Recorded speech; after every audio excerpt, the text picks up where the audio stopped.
Des fleurs, des oiseaux, des papillons... En plastique, c'est bien. Mais dans la vraie vie, c'est mieux.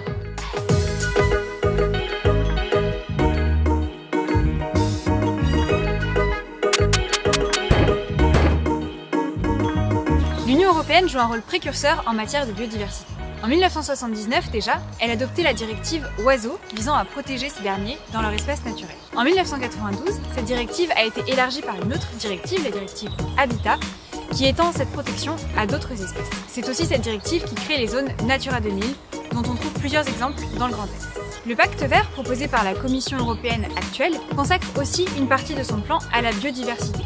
Parmi les objectifs, étendre la surface des zones protégées à près de 30% des terres et mers de l'Union européenne, notamment via l'extension des zones Natura 2000, réduire de près de 50% l'utilisation des pesticides, ou encore planter près de 3 milliards d'arbres. Cela va aussi de pair avec une alimentation et une agriculture plus respectueuses de l'environnement. L'échelle européenne est bien évidemment importante, mais on peut aussi agir chacun, nous tous, à notre niveau.